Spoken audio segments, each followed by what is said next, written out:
Hello, my name is Bill Gaylor. I'm president of the Lynbrook Chamber of Commerce and I'm the owner of the Lynn Gift Shop on Atlantic Avenue. I'm here to try to explain to the residents how important shopping in the local community is.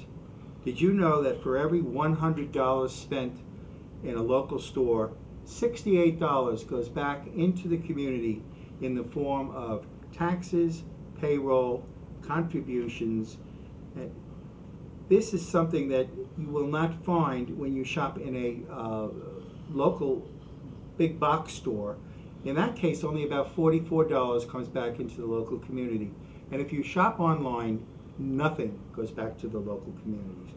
I don't think people appreciate the fact that the local economy is very, very important to Lynbrook's well-being. All of the local organizations come into our stores asking for contributions, which we gladly give.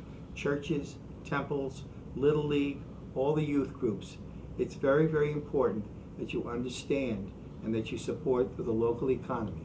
I'm Jeff Greenfield, the Executive Vice President of the Lynbrook Chamber of Commerce and the owner of NGL Insurance Group.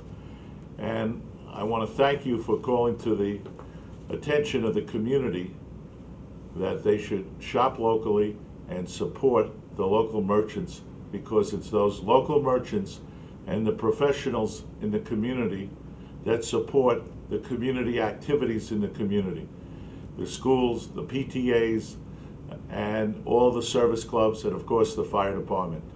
And through that support and our fundraising efforts of the Chamber, everything is donated back to the communities in support of these activities, the houses of worship, and the Chamber takes great pride in partnering with the village, and we thank the mayor for the opportunity to partner with the village, whether it's the banners on Sunrise Highway or any other activity that we engage in with the village, like the winter celebration and Patriots Day last year. And when you shop locally, you'll get the knowledge and satisfaction that these merchants are supporting the community, and that's important. And when we shop locally, we also know that the businesses are able to support and sustain the community. So please visit our website, lynbrookusa.com, and you will get a complete listing of all those businesses that belong to the Chamber of Commerce. Support those businesses. You have to realize that with these people, you are their friends, you are their customers. When you shop in the malls, you are nothing but another sale. So please support your chamber, please support the local businesses, and we promise you we will do all we can to help you. Hello, I'm Brian Curran, Mayor of the Village of Lynbrook. I'm here with Chamber of Commerce President Bill Gaylor and Vice President Jeff Greenfield. We wanted to take this opportunity to wish all the Lynbrook residents a Merry Christmas, a Happy Hanukkah, and a Happy New Year. We also wanted to take this opportunity to encourage all the Lynbrook residents to shop locally this holiday season. Happy holidays.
Bob Simpson, and for today I'm Mr. Simpson the miller at the Haviland Davison grist mill.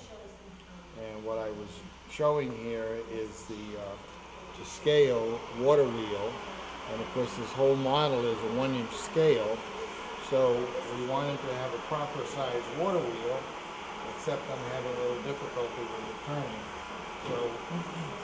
So I sometimes just take it off and let it sit while the rest of the gears and cogs are working. I don't know whether you can see that or not, but this has 2 sets of millstone. One set is turning now about 100 times a minute, and that's where the grain would have been ground. And this other set is stationary, is not usable, and it has a crane above it that they use to actually lift the millstone up and turn it over and dress it, sharpen it up a little bit.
This is the quern, and this is where you grind the wheat, which they have the children place in the center here, and then the kids come and they grind it. It's gives them an idea of how grain is made and flour.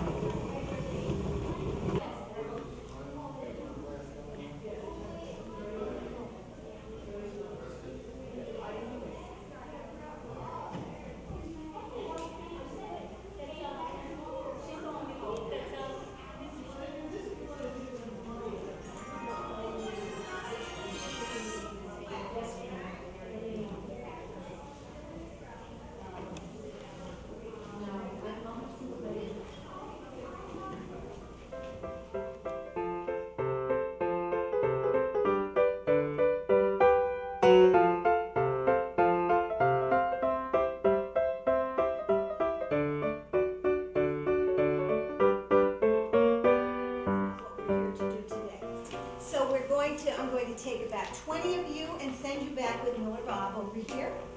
And so let's take the last 4 in that row, 4, 5, 6, 7, 8, 9, 10, 11, 12, 13, 14, 15, 16.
Now remember, this is can be a small farm or a big farm.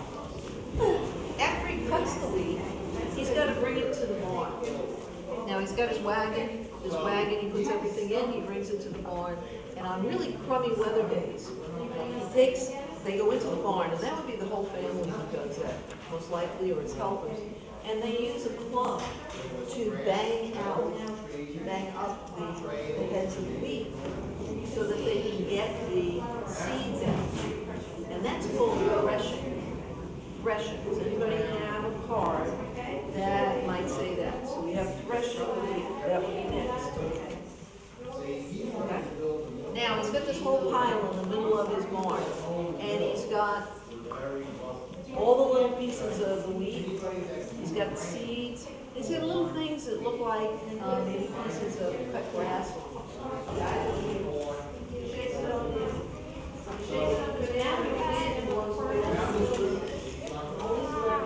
Okay, good. Did you see where all the flour was coming around you? So you're crushing it down, making flour, and that's when you make bread. Flour on the bread. Okay, what's the Did you get the papers too? Okay.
Hi, I'm Art Mattson, Limerick Village historian.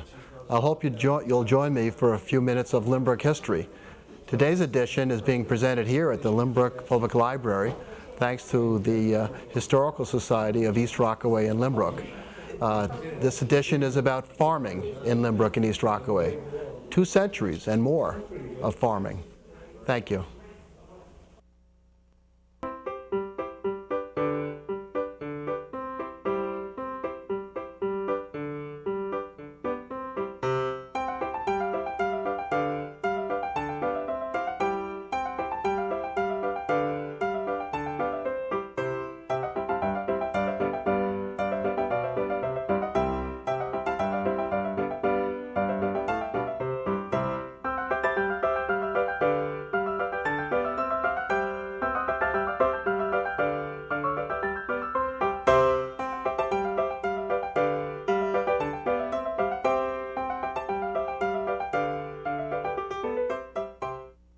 This evening's discussion is about farming in Limerick and East Rockaway, and I want to take you back quite a while ago. This would be about 100 years ago, and this is a postcard.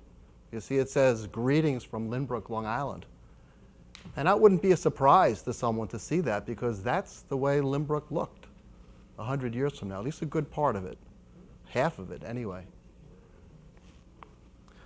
Now, we've, of course, by now, the closest we come to farming would be like my backyard. I have a 10 by 20 foot plot in the backyard. I know a little bit about rotating my crops and how to plant the seeds and water, etc. But we could no easier step into this farmer's shoes and do what he was capable of doing than he would be able to operate this PowerPoint computer that I have here in this program. They're worlds apart, what we know now and what they did then. I just wonder how many of you know even what this farmer's doing in this picture? Yeah. Driving the ground. He's tilling? Tilling. Yeah, most would say plowing, which would be wrong, but Bob kind of has it right. And you're right too, it's tilling. He's actually harrowing. He's already plowed the ground, and those huge lumps of earth would be dug up by the plow. And now he's leveling things out so that he can put the seeds down, and so they won't fall down into the cracks. He wants his seed at a given level. Could very well be wheat that he's going to be putting in here. So that just gives you an idea how different things are from then to today. It's hard to even understand the basic tools that they had. But let's go back way before this, to the time when the first residents of this area were here, and they were Lenape Indians, specifically a group called the Rockaway Indians, part of the Algonquin overall group of Indians.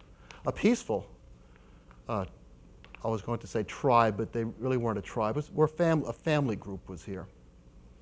And they did things such as you see here, gathering nuts and berries, hunting. And then I have a picture of a stone tool that was found in Limerick. It actually was a clam knife. And so those 3 things, hunting, the seafood products, clams, oysters, bass, Manhattan, bunker, eels, made a very rich environment. So they didn't necessarily need farming here. And farming didn't develop very well among the Indians of Long Island, both because there was such a plentiful resource of other things to eat, but there was another reason. You know, these days, some Long Islanders think, gee, we send a lot of money up to Albany, and we don't get a lot back. In fact, some are even talking about secession of Long Island from New York State. Well, the Indians of Long Island, the Rockaway, had a similar problem, except it wasn't Governor Patterson coming down. It was the Indians, the Iroquois, the warlike tribes of northern and central New York State would come down to Long Island, and these groups were called tribute groups. Tribute meaning they had to pay taxes. Now, if you were farming and harvest time was around, that would be just when your tax collector would come down and take all your products from the field that had all the ripe corn or whatever. So that was a reason why they didn't do that. Actually, the tribute that they paid was wampum. And so this area, like many others, would do a lot of carving of shells and pay that way. And so they had some squash and some beans and would fertilize with some fish, but it was minimal in this area. Most of what was gotten was off the land, so not really farming.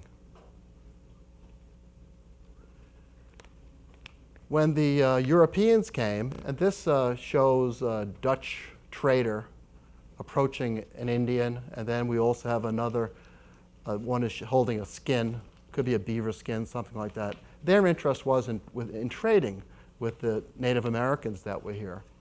But the English had a very different idea.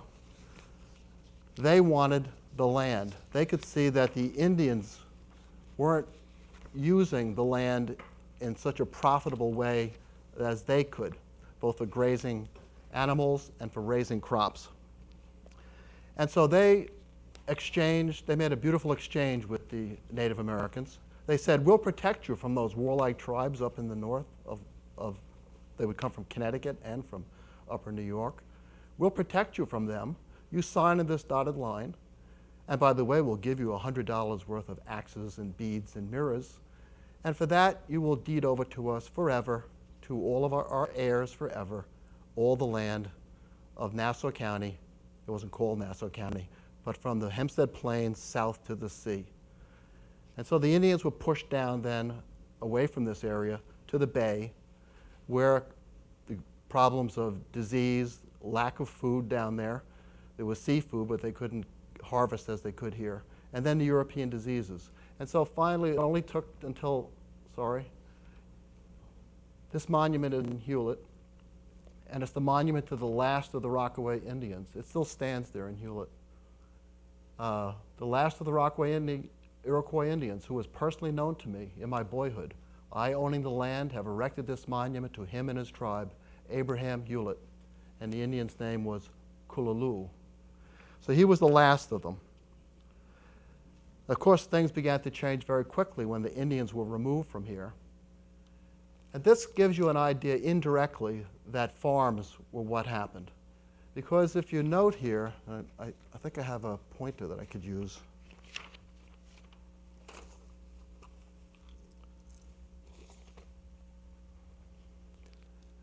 These little marks, these little squares that are here,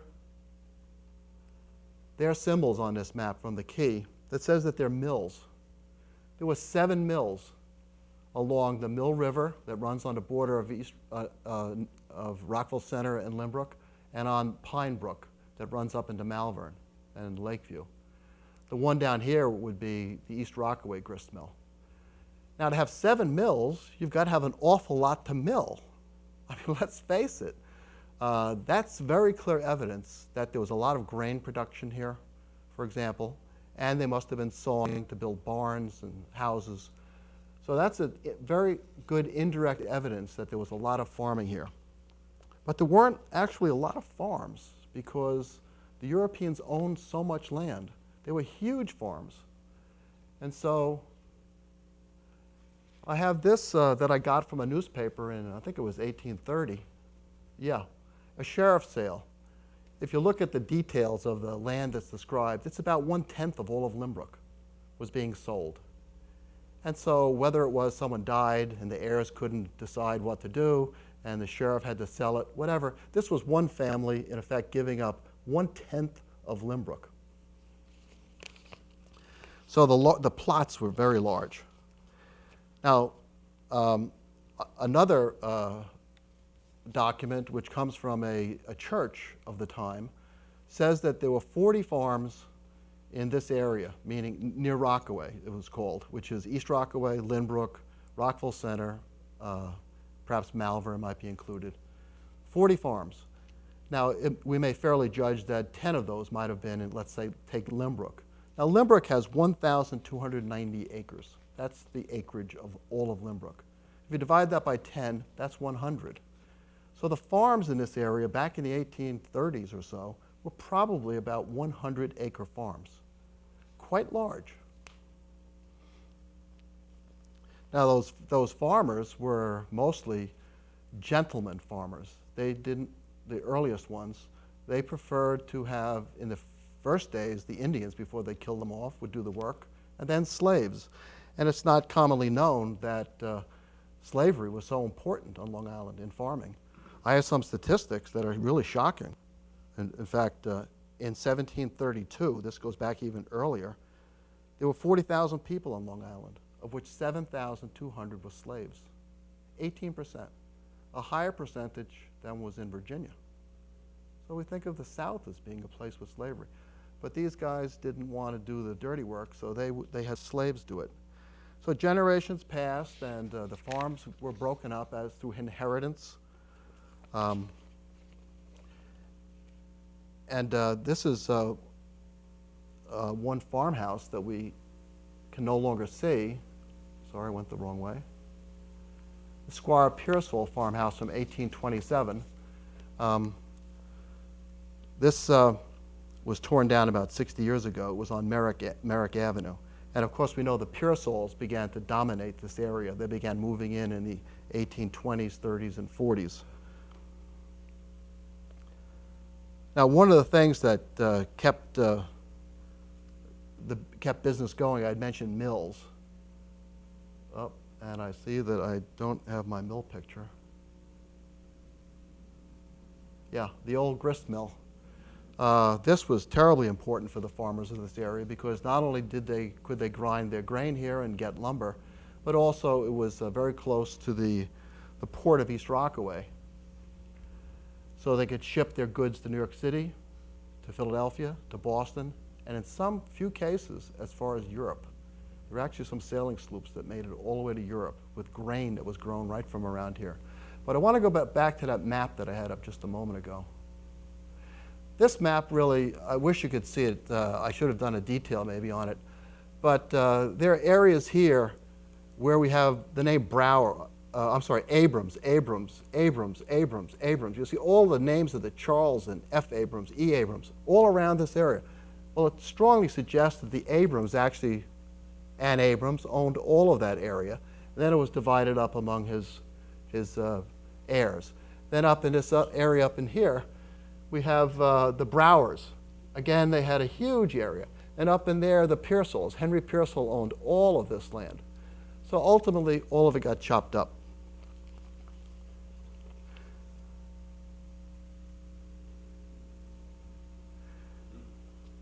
Now, things really began to change quite a bit with the railroad, because when the railroad came, it became much more popular for people to move here, not for the reason of farming, but because it was a place you could actually commute to the city, and business began to spring up. Businesses that didn't have much to do with farming or indirectly with farming. And now you see that some of the areas in the center of the town of Pearsall, as it was called then, it's Limbrook today, all of these subdivisions are taking place. But even so, with all those subdivisions right around the heart of town, you can still see tremendous plots of land are still around. And typically it would be a farmer who may also be a blacksmith. He may also be a fisherman. Yet he would have a barn in the back and several horses and cows and a cornfield, etc. That would be typically the way these smaller farms now would be operated. These are the businesses in Pearsall's in 1876. And many of them have nothing to do with farming directly. They are fancy goods stores. I see 3 of them. The third item down may be hard to see. Oyster, confectionery, and billiard saloon. So, you know, some interesting things. There's a florist actually is in there, a barber shop. So things are changing.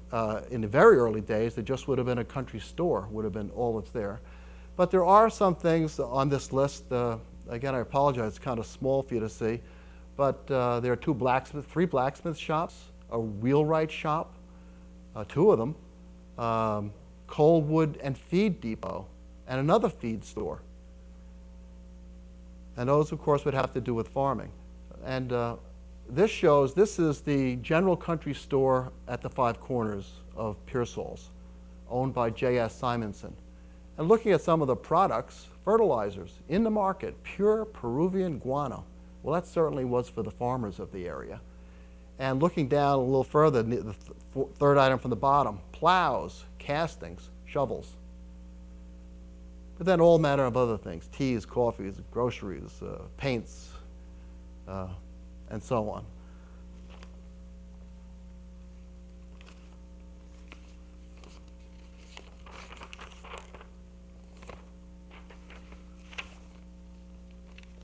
I mentioned that oyster saloon. Lynbrook and East Rockaway were huge oyster centers. In fact, the oysters that were grown around here, and indirectly that's part of farming, because the oysters, actually they got seed oysters from Connecticut and would plant them, as you would plant. So you hear the farming analog here. You're planting the seed oysters. And so many were being grown here that in the month of February 1882, 356,350 pounds of oysters were shipped through the Pearsall's railroad station. So you can see farming in a sense of planned layout, and each person, you'd have a lottery to get the land that you'd actually pay the town to kind of farm the oyster beds. Now this is another Lynbrook postcard. Again, it's from about 1910 or 1915. And I want to read to you a description that was done. This was written about Lynbrook at about this time, 1910. Lynbrook was then a village of chiefly working men, shopkeepers, farmers, and baymen, men who owned or worked oyster beds in the tidal creeks and salt marshes. The South Shore of Long Island was a landscape of unself-conscious beauty. Everything was small, little farms, little orchards, little white houses, master-built, in exquisite functional proportions. Birch and swamp maple woods followed the course of little streams that slid silently over glinting sand. That, by the way, was written by Whittaker Chambers in his book, Witness. He was a resident of Lynbrook for most of his life. But the farmers of Lynbrook, those small farms, they found that they could no longer compete with the farms that were out west, that were growing and producing crops at a much cheaper rate than they could here on these small farms. And with transportation, railroads bringing in goods from the Midwest, they could no longer compete. And so if you look closely at this particular picture, you'll see that it's not really a farm.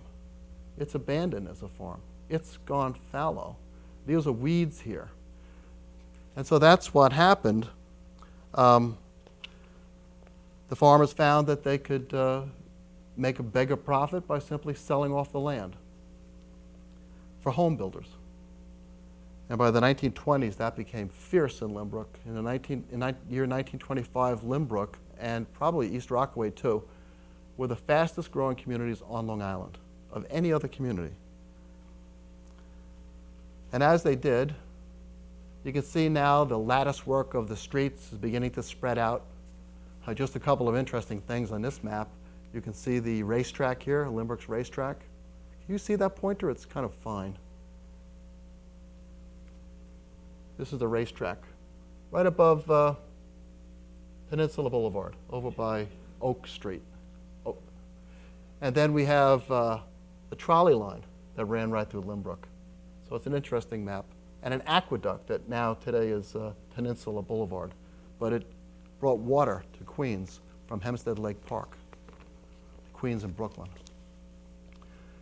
So you see things are beginning to change. There still undoubtedly are some small farms here. Dr. White, I know, had a farm. You see him just above the racetrack. And in fact, we know the farmhouse that was on that farm because it stands today. And it's this beautiful house, the Grove Street farmhouse, that just this year, the Lynbrook, East Rockaway and Lynbrook Historical Society arranged to get this recognized by New York State and the United States as historic places. There were three, this farmhouse and two other houses. I'm not sure. Bob, would you call them farmhouses, the other two? Well, they really were. Brower, especially the Brower. The Brower one had a farm? On Rockland, yes, it was a very large property. Okay. I don't know about the other one, Providence House. A small. Oh, that's pretty good. 15 acres is pretty good size. So, okay. So I could have shown some of the others, but this one I know specifically when it was a farm and that a Mrs. Fensky owned it. In fact, I have a little shot of a map that shows just where she had it. This would be, we see Oaks, between Oak Street and Grove Street. So that's the Fensky farm in 1906. She raised, I guess you call it truck farming, tomatoes, vegetables that she would sell locally right at the farm. But when she sold the farm, it was moved to a corner of that property so that they could lay out the streets, and the farmhouse became a residential, part of a residential development. And we're so lucky that this beautiful house has been kept in such fantastic shape, and you can see it. It's just absolutely lovely. So we have seen what one of the farmhouses looked like from the turn of the last century. What did the farmers look like? This is David and Phoebe Watts. They had a farm. I'm not sure. I have maps that show the Watts family earlier and later, I think, than this, because it doesn't say D. Watts. So I don't know that it's David Watts's, but there was a Watts up on Hendrickson Avenue and another one along Union. It's a little puzzling as to what exactly is going on here. It seems like there are baskets in that wagon, and there could be farm produce there. But they're dressed too nicely, I think, to be taking them into town to sell. So it's a little confusing, but you still get an idea of how a country farmer would look when he's dressing up. Just a little strange that they would drive to church, let's say, in a farm. What, you think it's Sunday? You would think. But they are definitely Limbrick people, because that came from a Limbrick collection. This was an interesting little article in the Brooklyn Eagle of July 30th, 1895. A large number of the residents in Limbrick raised poultry, either for supplying local boarding houses or for private use. Lately, dogs on the prowl have killed a great number of chickens, usually in the early morning. The chicken owners have been up at daylight watching their coops with a loaded shotgun. So there you get the idea. These small farmers would be growing some vegetables and also have some animals, often chickens. Here's another one that tells about poultry being very popular in this area. Limbrick again scored a sweeping victory at the Mineola Fair poultry show. William Cochran entered a string of 25 birds, of which 23 were declared winners. His champion Jersey black giant cockbird was again a winner in a strong class. Wilbur Box also assisted in placing Limbrick in the winning class with his silver-laced Wyandottes, and Henry Linder was well represented with his Anaconas. That was from the New Era, October 3rd, 1923. Wrong way. Oh, sorry. Okay. This is the lavish residence of one of Limbrick's wealthier residents, Mr. William Half. He was a wealthy coal dealer. So he's typical of the kind of small farmer in Limbrick who had another business going, but also had the farming going. The farming could never have kept him really going in a style that he wanted. Impossible. So really the farm was probably subsidized by his business. But listen to this. This is one of the most hilarious things I've ever read about farming in Limbrick. Mr. Half, this is from 1911, by the way, from the South Side Observer. Mr. Half returned home late Sunday night and heard a rustling sound in his nearby cornfield. He went in the house and secured his shotgun and his revolver. He returned to his yard and he shouted, "Come out of that corn! I've got you covered!" Receiving no reply, he waited a few minutes and again shouted, "I am not going to tell you again. If you do not come out, I will shoot." No response. More rustling.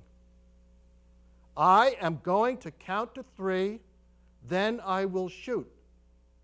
Hearing no answer, Half counted slowly to 3 and fired his shotgun. The sound increased, more rustling. Putting down his shotgun, he pulled out his revolver. He pointed in the direction of the cornfield and the direction that this smaller noise now was coming from, the cornfield. And he walked in quest of the criminal that he had wounded. Suddenly, he was struck in the side with such force that he was thrown quite a distance. As he recovered his senses, he saw his favorite cow exit the cornfield and gallop in the direction of East Rockaway. So there's a lovely little vignette about Limbrook farming in 1911.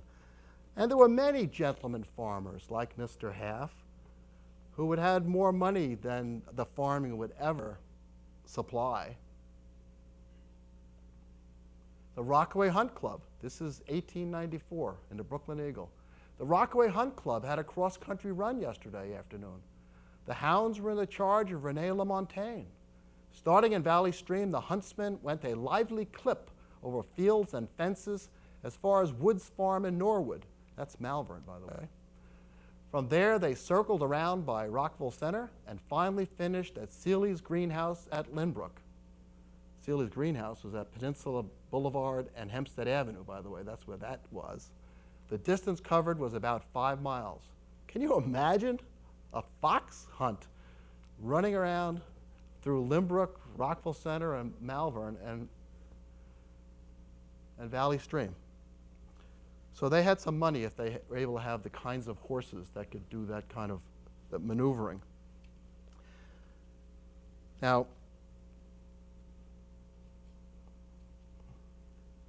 of course, there were gentlemen farmers, and then there were also a few farmers towards the end that kept the business going without a side business.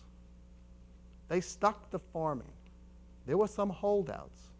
There were 4 or 5 still left, even in the 20s. And this is one of them. This is the Darmstadt farm. And as was mentioned before, we're lucky to have several of the Darmstadt relatives here today. But that was the Darmstadt farm. And the farmhouse was, I've read in one source, says that it was pre-revolutionary. And so when the farmhouse was torn down in 1947, that was a tremendous loss to history. But, and so it went. So they're the family that ran this farm right up till 1947. Think of the Grossman farm, and it may be, the one up in Malvern, which itself is threatened now. And there is maybe some chance that some group will take it over, like the 4-H or Cooperative Extension, I guess they call that. I would hope they might be able to do that.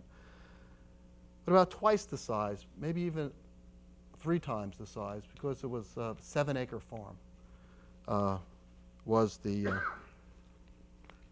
Darmstadt farm. It was on the southern end of Broadway, just where Limbrook crosses over to Hewlett.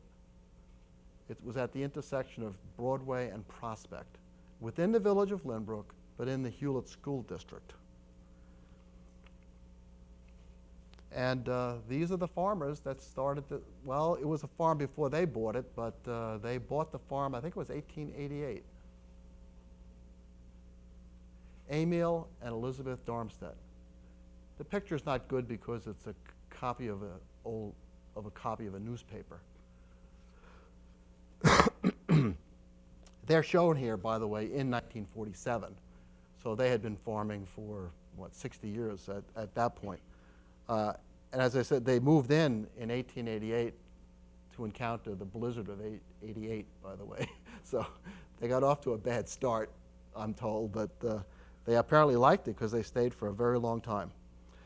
Now, last month, I had the wonderful pleasure of conducting a series of interviews over the phone with Merritt Darmstadt, who is, let me show him here.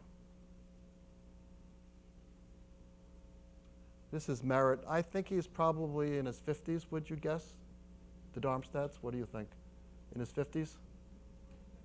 I'd say. Okay, he's now 92. He's a bright and chipper and very clear-headed 92. And he was able to give me fantastic details about what it was like to live on a farm in the 20s and 30s.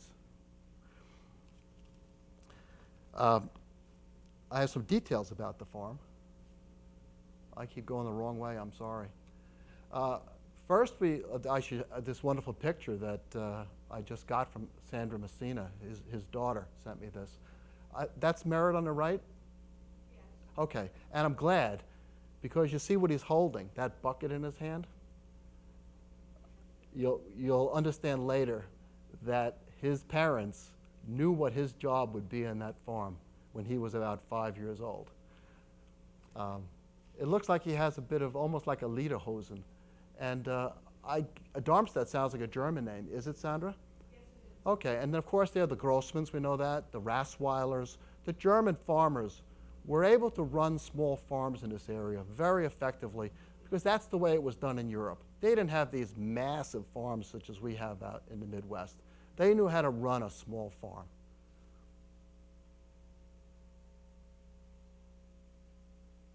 Seven acres divided into 3 parts. First part was truck farming, corn, tomatoes, turnips, green vegetables. The second part was a nursery, decorative hedges and shrubs, especially boxwood and barberry. There were animals, that was the third section, 300 to 400 chickens, 3 cows, 10 calves, 500 rabbits, 1,000 squabs, which are pigeons, 1,500 guinea pigs, hogs, geese, 1 plow horse, several riding horses, and a gander that was their watchdog. And Merritt says that gander was superb. Anybody ever came near that farm at night, trespassing, and by the way, he said during the Depression, yeah, people would cross over the fence and take corn and tomatoes. That gander would go squawking its head off. So that was the watchdog.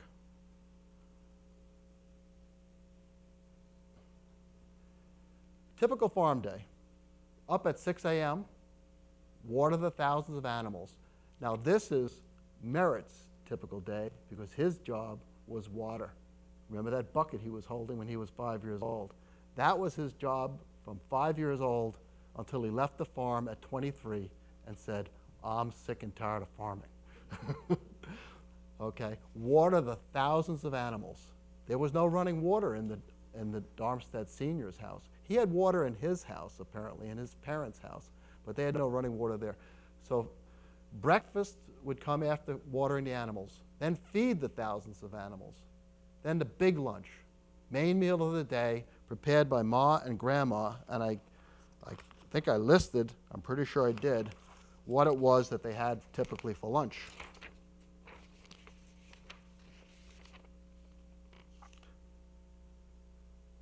They would have steak and eggs, for example, whole chickens, whole roasted chickens, lots of potatoes, vegetables, and always German-style rye bread. No white bread, no wheat bread, no fancy bread, German rye bread, every day for 3 meals. So after the big lunch, then depending on the season, you might be plowing or cultivating, harrowing, whatever, harvesting until dusk, then dinner, and then crash to bed because you were totally exhausted. And that was a typical farm day.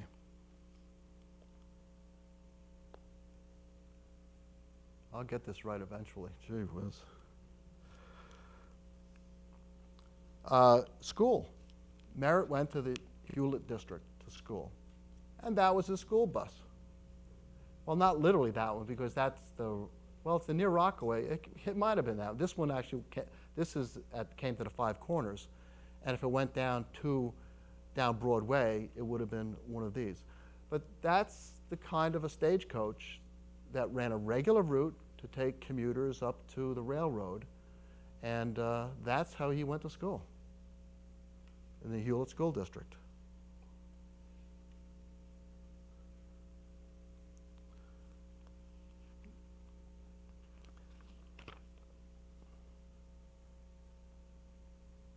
In winter, by the way, that stagecoach would put runners.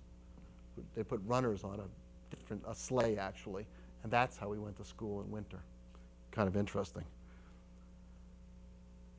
Now, the old farmhouse was heated by a wood stove and had no running water and had outdoor toilets, as I mentioned, but his parents' house did have running water and so on. Now, what were the economics of all this? He had one really big client. It was their biggest client, Henri Charpentier, the world-famous restaurateur, the French chef extraordinaire who had presidents, people like Diamond Jim Brady and others would come to his place in East Rockaway. It says Limbrook there because he advertised it as Limbrook, but it's on Scranton Avenue, just into East Rockaway. And Henri had an order every day. It was delivered to him in a farm wagon from the Darmstadt farm, tomatoes, corn, etc., and always squabs, always at least a dozen squab pigeons that were a French delicacy, I suppose.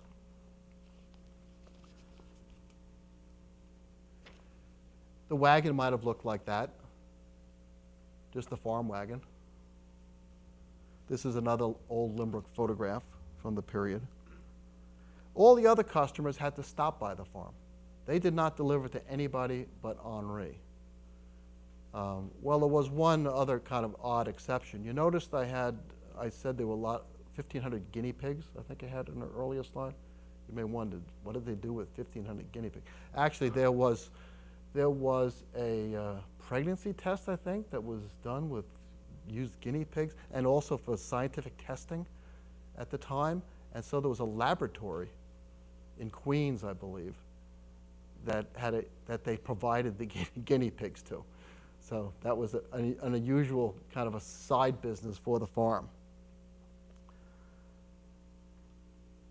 Customers could stop by at the farm, and because they had these animals, they would slaughter turkeys or chickens on the spot and butcher them, and you get fresh meat. How good plow horses were hard to come by in those times. And so neighbors used to help each other out. So if they needed to pull something heavy, some big tree out of the ground, or even for plowing sometimes, they would share their horses with each other. And neighbors really helped each other. And he gave me an example. I got to read this to you. Yeah, about having a bull, because they had cows on the farm, and you wanted to give birth to calves for veal, and so the cows had to be impregnated, but you didn't want to have a bull because it was so dangerous. But there was a dairy farm not too far away. He couldn't remember exactly where it was. And he said that they would bring their cows over to where the bull was. As he said, we didn't want to have one on our farm, so we brought our cows over to the bull to be you-know-whatted. We paid for the service and fresh chickens. And so there was this swapping arrangement that the farmers would have.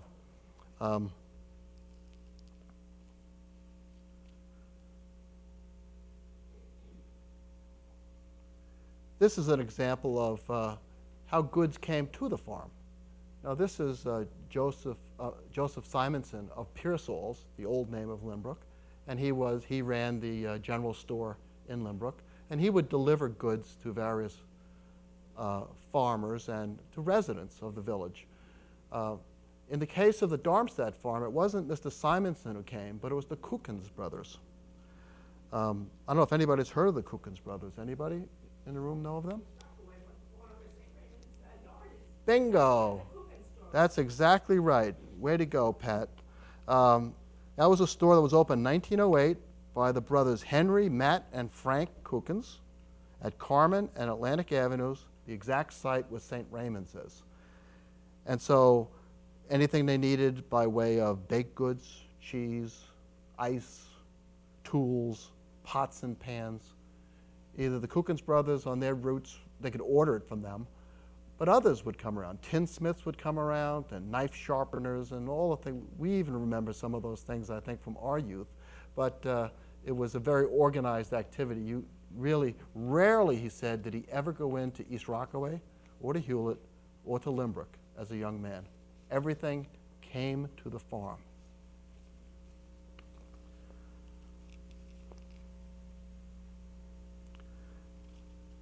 money was tight on the farm. And so workers were not hired. Grandmother Darmstadt supervised inside of the farm. Grandpa Darmstadt supervised outside. And Merritt's father and his two brothers had each of the thirds of the farm. Remember, there was the nursery, the animals, and the vegetables. So each one had a third. They were responsible for that. And Merritt's mother, his two aunts, his three sisters, four brothers, and several cousins all worked on the farm. They each had an assignment too, just as he had his watering assignment. They all had their assignments. And you can see that the Darmstadts are a productive group and having large families, and that's what you needed to make a farm like that work. Economically, you could not survive unless you had a lot of workers who were willing to do it for very little money. And thus you can see why Merritt Darmstadt said at 23, I've had enough of farming. And so he became an X-ray technician, as it happens, and joined the Navy. So the 4 or 5 farms that were in the area, even then, they even had to help each other out. So not only did you need a big family, you had to be very cooperative with the other farmers. Now, I mentioned that some of the farmers also were oystermen and clammers. Not so with the Darmstadts. They had nothing to do with that, but they did engage in one activity that had to do with the sea. This is a little bit of a fuzzy picture, but these people are salt haying. On Labor Day every year, plots were marked out in Hewlett Bay and what now is Island Park. And each family would then go out in their salt hay boats, and with their sides, they'd cut down the salt hay. And I'd known of some uses for salt hay. I'd known that it was used for insulation in the barns, that it was used to pack vegetables that you might ship into the city so the tomatoes wouldn't get crushed and so on.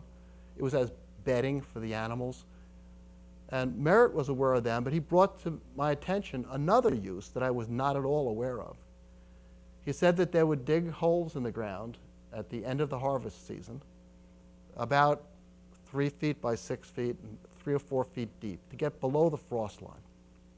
Then you'd line the bottom with salt hay, and then you put your vegetables in, typically turnips, potatoes, and others, the root vegetables.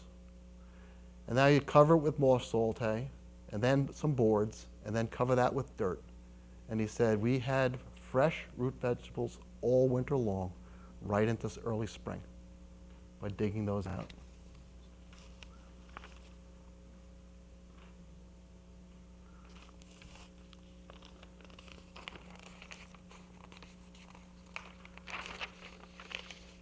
But as I said, Merritt got tired of farming at age 23. His brothers and sisters equally got tired of farming. And so this newspaper clipping eventually came out in 1947. Old Farmhouse to Go recalls life in 1700. Well, I don't know who can recall life in, I guess the existence of the farm, I guess, is a recollection of the life in it, because it was that old apparently. But the sons and daughters of the Darmstadts went off to be X-ray technicians and mechanics at Grumman and different things like that. And Emil and Elizabeth realized there was no way that the farm could ever operate, even though there might have been a few who wanted to. It could not be economical.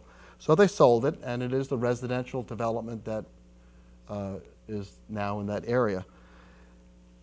And when they did sell it, that was the end of the road for farming in Lynbrook. That was the last of 2 centuries at least of farming, and if you count the squash and corn that some of the Indians did before that, it could be many more centuries than that.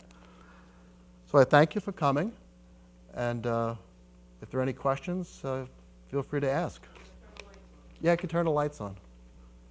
Yes. In one of the maps, it said Lynbrook, Queens County. Yes. When did it become Nassau County? Yeah. Nassau County and Queens County were one county, called Queens County, up until 1899. And so that's when it was voted on to separate the two. And in the year 1900, the county government was formed for Nassau County. So that's when that happened. It's very confusing. I know the first few times I saw it, I had no idea that this was Queens County, but it was. Yes, Beverly. And when did they change the name to Lynbrook? And why? Well, yeah, the name, Lynbrook has had many names in its past. Near Rocco was one that I mentioned. It was also called Parsons Corners and Pearsall's Corners after the Pearsalls. And then as some of that development I showed you, some of those carving up of lots started to take place once the railroad was in, real estate developers said, you know, we could attract people out to this beautiful place if we didn't have this name, Pearsall's Corners. You know, it's the name of some family that no one knows who is.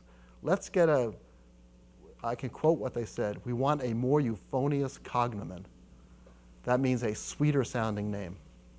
So let's take the syllables of Brooklyn and transpose them and come up with Lynbrook. And that was 1894. And the old-time residents, all the old farmers, they refused to come out for the vote. They boycotted it. They said, these upstarts can't change the name. So only the people who wanted the name to be changed came out and voted, and it was almost unanimous. And as it happens, the guy who coined the name Lynbrook, a fellow named Brennan, was the postmaster and the train master, and he put it up on the train schedules and put it up on the train tracks. So now people had to call it Lynbrook because you're not going to get here if you say, where's the train to Pearsall's? So it was kind of forced. Yeah. In the library, they did a painting going back about 15, 20 years of the railroad, which I think, according to the information here, ran alongside the library. It wasn't up where it is right You say there's a painting here in this library? now. Not in the You library. mean the post office? Yeah, the post office, yeah. That was Kevin O'Malley did that painting at my request, as it happens. Yeah, the railroad actually there was running right next to Staudeman Avenue. Actually, the trolley ran down Staudeman, but then right under the first trestle is where the railroad tracks were. The tracks are pretty much where they were, but they're at ground level. That's what makes it look so different. It was in 1939 that they raised them up. Yeah. I noticed that on the last slide when you showed the farm being sold, the byline was Grant Park. Oh, very This is interesting. a two-parter. Is Yeah. there such a person? And if there was or wasn't, doesn't matter. Is that lake, whatever they call it, was that there or part of their farm? That's a Is that great their water question, source? and the Darmstadts have to do with that, as it happens. Number one is that Grant Park does have to do with General Ulysses S. Grant. And if you look at some of the streets around, there's like Sheridan and a couple of other Civil War generals are named. When the Darmstadts actually, there was another Darmstadt, I'm not sure which one, owned another, maybe it was Emil's brother, also owned a farm? I kind of think so, because there was another Darmstadt farm. And when that land was sold off, he did the development. Before it, 1947, this was another part of the farm in effect. He called it Grant Park and laid out the streets and said that those Civil War names should be there. And so the whole area was called Grant Park. But that name has since shriveled back down to be just that little park that's there now. And it's the buses use it as a direction. That's the end of the line, Grant Park. Grant Park, Bus, yeah. lines and whatever. But the original name had to do with all of the streets that are around there. That whole What are those? residential area was called Grant Park. But now it's only the playground park. That's Yeah. my next question. Is that source of water, was that the farm source of water, or is that? No, you see, back in those times, you only had to dig down 15 feet to find water. The reason is the roads were dirt roads, maybe covered with clamshells. So where did the water go when it rained? Down into the water table. It kept the water table high. Today, it hits that street, it hits your roof, runs to the street, runs to the avenue, into the pipes, out into the bay. So the water table, the upper water table, never has a chance to establish itself. But only 15 feet down, you'd find water. Okay, so that lake, or whatever you want to call it, that wasn't part of the farm? That was not part of, it was a part of the original, the other farm. There was another Darmstadt farm, yes. The other Darmstadt farm used that thing as a But they closed, lake, a pond, or whatever? no, that's not true, no. That was a sand pit. No? It was called the Big Pit. The Little Pit is where Lynbrook South High School was. Okay. But they actually dug so deep that they actually had shovels that would dig down into the under the water. They had to suspend it out, and they'd move it along, and they dug that stuff up, and had a conveyor, and it was used for sand. Like Limbrook's roads came from those pits, the beautiful cement roads that Limbrook has had for so long. They decided to make a lake out of it? Decided though it filled up with water. I mean, just after they dug out, Table come in? it was just a water table. I'm sure it was higher years ago. Now it's lower. So if they don't, Barbara Gribben, yeah. A question. Yeah. My daughter lives on Row Avenue. Your daughter lives on Row Avenue? Row, by Lindbrook South Junior High. Okay. Part of the property is in Lindbrook and the other part is in East Rockaway. Can you tell me why or how that happened? How was it laid out? Well, this is a tough question. She wants to know why the property is of her daughter Yeah. is half in Limbrook and half in East Rockaway. It was the same kind of question would be for me. Why am I who am in Limbrook? Why am I in the Malvern School District? Or why was Merritt Darmstadt in the Hewlett District? Because these lines were drawn long before there were houses and streets. These lines were Somebody's farm on either side. yeah, might have been, but then a residential developer came in. He could care less about some imaginary line that's going across. They just put in the street to make it square. I think it was built in 38 or 39 somewhere. Yeah, I was just wondering how it got into two different. yeah. They just paid no attention to it. Well, yes, Sandra? I believe it was great-grandpa Amos Armstead's brother William who had the That's it. It was his brother, yes, who had the other farm, and developed it as Grant Park, and that's where Grant Park got its name. Okay, thank you very much. It's been fun.